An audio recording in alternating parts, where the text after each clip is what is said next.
우리는 지금 빌립보 감옥에서 일어난 사건들을 보고 있습니다. 이 빌립보 도시는 본래 로마의 식민지였습니다. 주전 167년에 로마 식민지 되었다가 주전 27년에 빌립보는 자치권을 얻은 놀라운 로마와 같은 어떤 도시가 되었습니다. 여기는 퇴역 군인들이 많이 살고 있었지요. 이제 바울이 거기서 전도했을 때 좋은 일도 있었고 좋지 않은 일도 함께 있었는데요. 좋은 일이라는 것은 루디아와 그의 가문 전체가 예수님을 믿고 세례를 받은 사건이고, 좋지 않은 것은 점치는 귀신 들린 여인을 낫게 해주었다가 크게 봉변을 당한 사건입니다. 이미 우리가 아는 대로 바울은 수도 없는 매를 맞고 감옥에 들어갔습니다. 세 번째 감옥인 플리아놈이라는 깊은 지하 감옥에 들어가서 착고에 채인 채 피투성이 있는 채로 앉아있는 그런 모습인 것이죠. 벽에 기댈 수도 없고 누울 수도 없는, 꼼짝없이 앉아서 밤을 새야 되는 그런 상황이었습니다.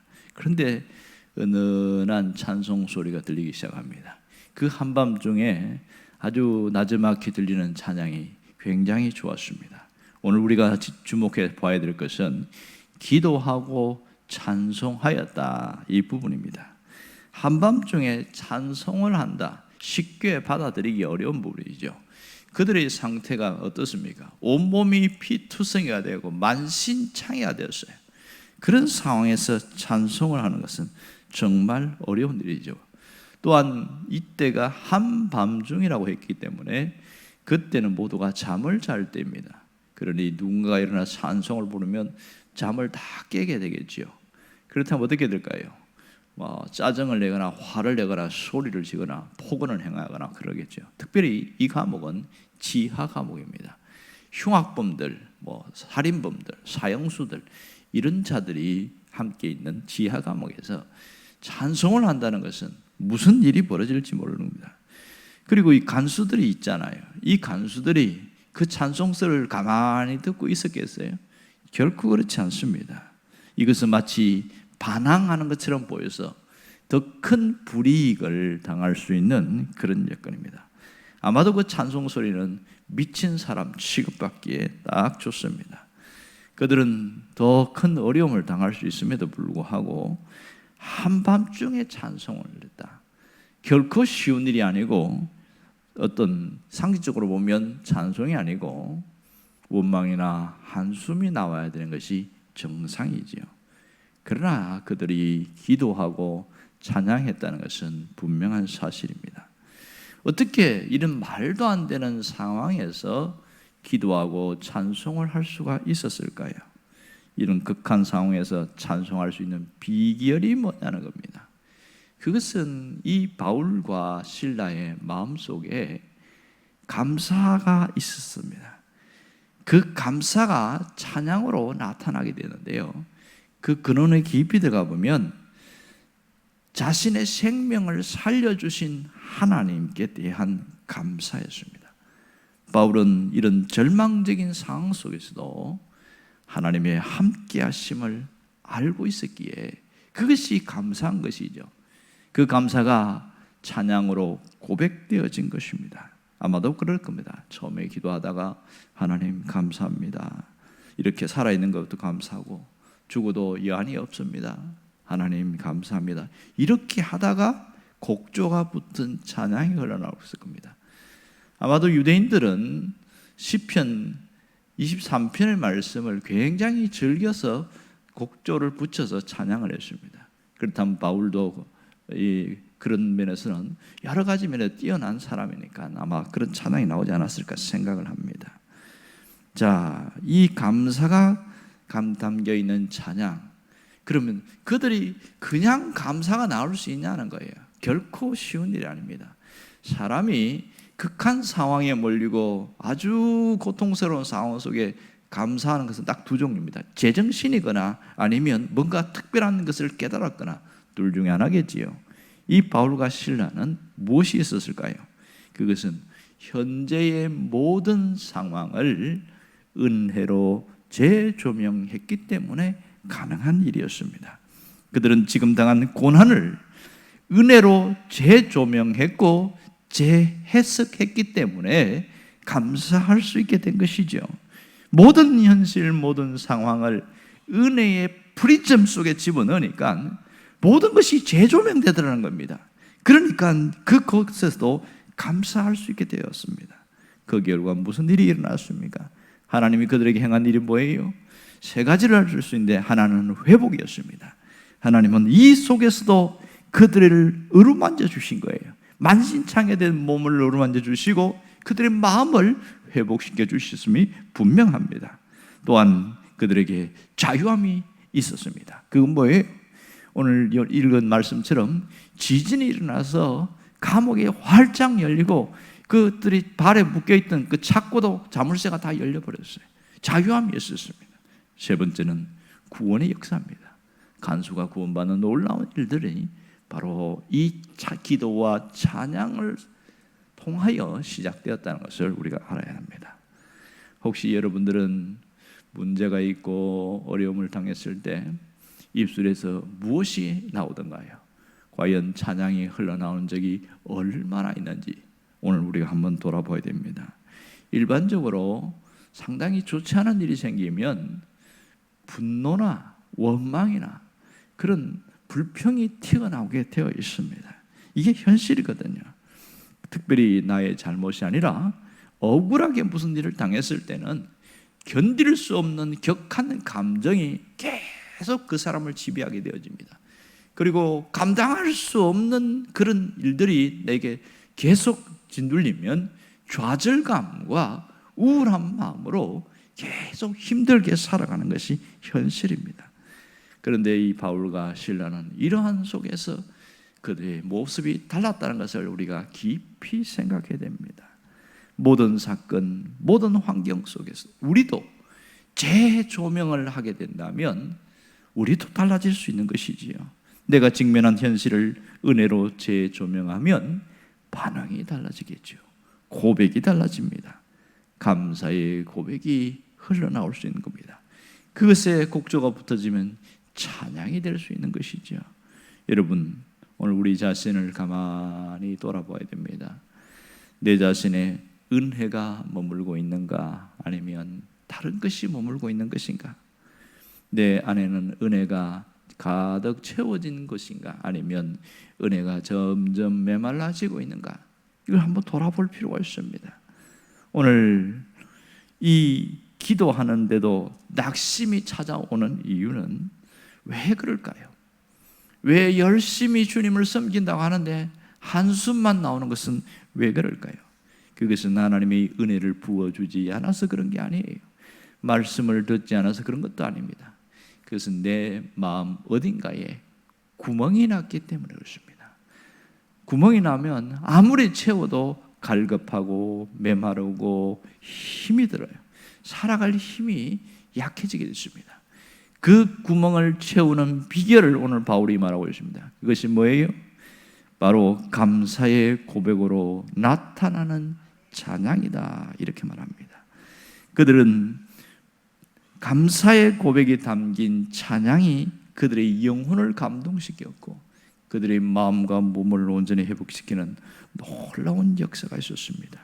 여러분, 분명한 것은 감사는 환경을 바꾸어 놓습니다.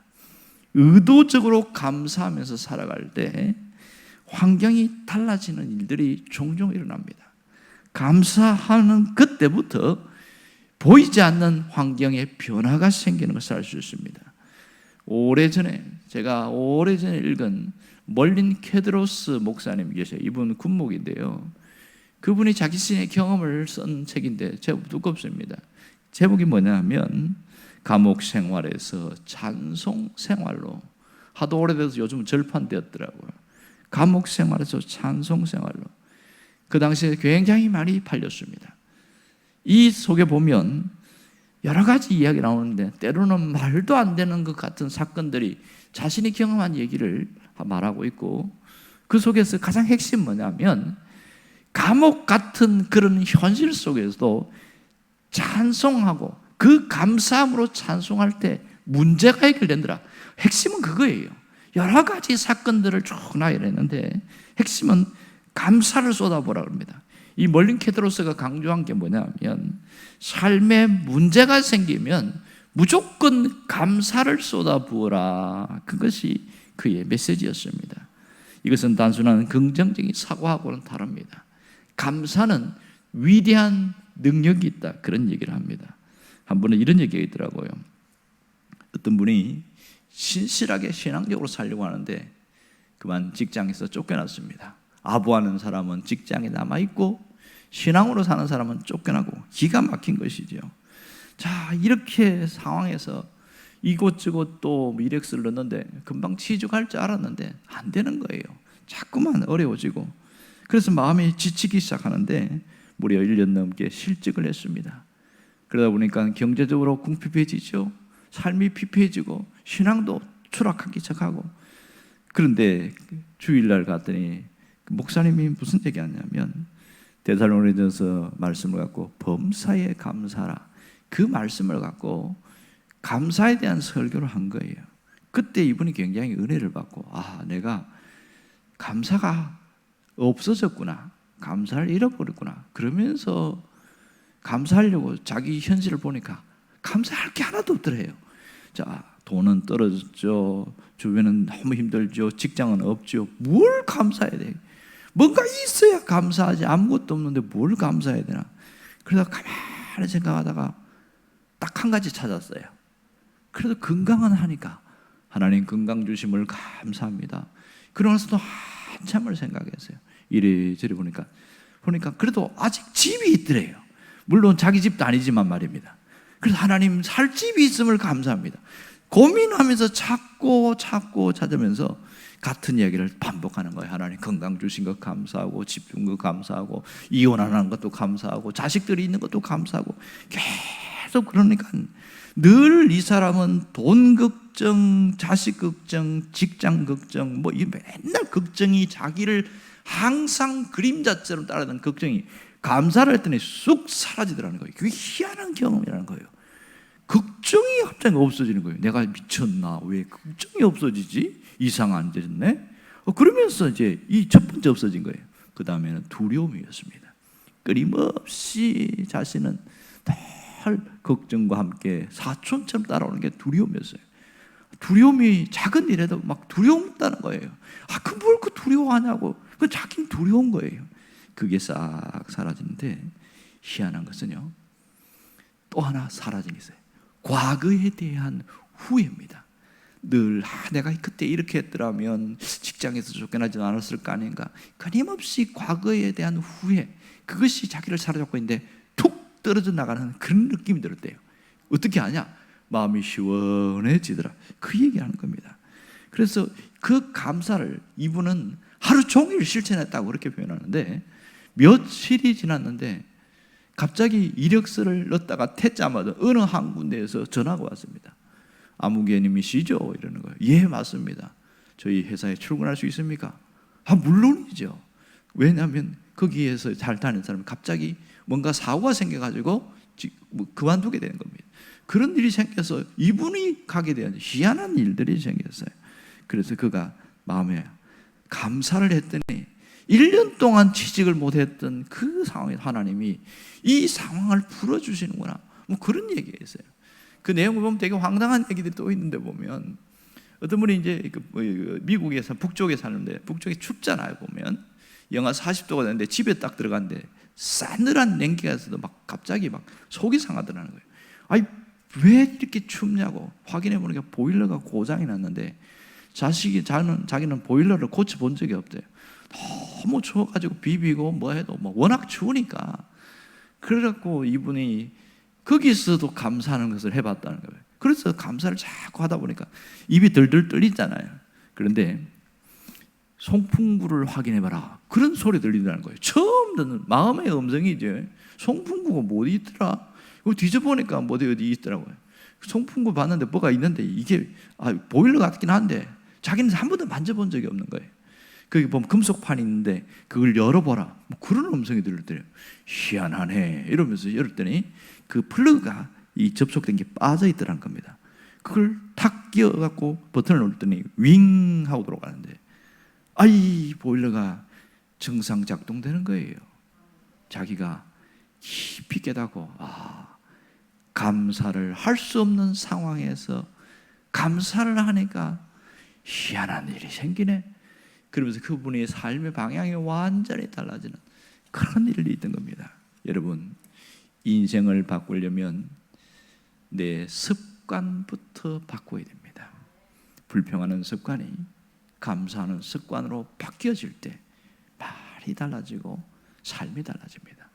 여러분, 우리는 현실에 대한 말도 바꿔야 되지만 사람에 대하여 하는 말도 바꿔야 됩니다.